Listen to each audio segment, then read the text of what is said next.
एक ऐसी औरत है जो संभोग करने के बाद मर्दों को मार देती है। युग 13 साल बाद अपने गांव बंगला मुड़ा आया था,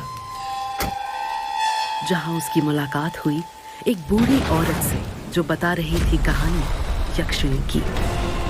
बच्चा बच्चा जानता है कि यक्षिणी जितनी खूबसूरत है उतनी खूंखार भी। पहले तो वो अपनी खूबसूरती का रंग दिखाती है, फिर संभोग करती है और उसके बाद देती है मौत। तो क्या वो एक डायन है काकी? ना वो डायन है, ना भूत है, ना कोई प्रेत आत्मा। वो यक्षिणी है।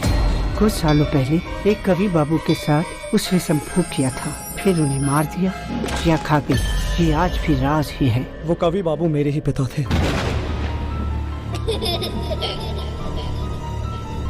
इसलिए मैं बंगला मुड़ा आया हूँ।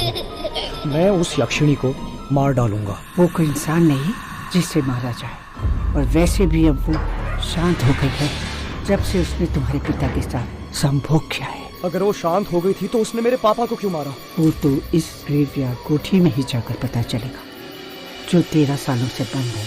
बात करते करते अब युग ग्रेवयार्ड कोठी के सामने पहुंच गया था, और जैसे ही उसे पता चला कि इस कोठी में यक्षिणी है, तो युग ने गुस्से से ग्रेवयार्ड कोठी का दरवाजा तोड़ दिया और अकेले ही कोठी में घुस गया।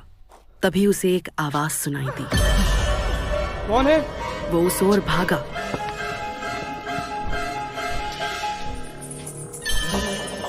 कौन है?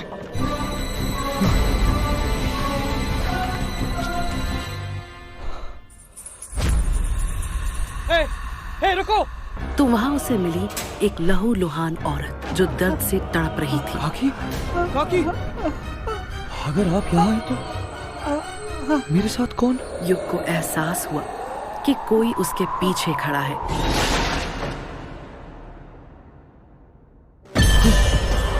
आ गया तू, तेरा ही तो इंतजार था।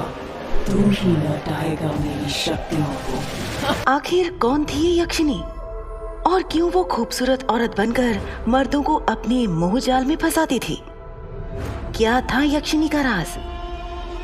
रोमांच और सस्पेंस से भरी ये कहानी जानने के लिए क्लिक प्ले नाउ और सुनिए यक्षिणी सिर्फ पॉकेट FM पर।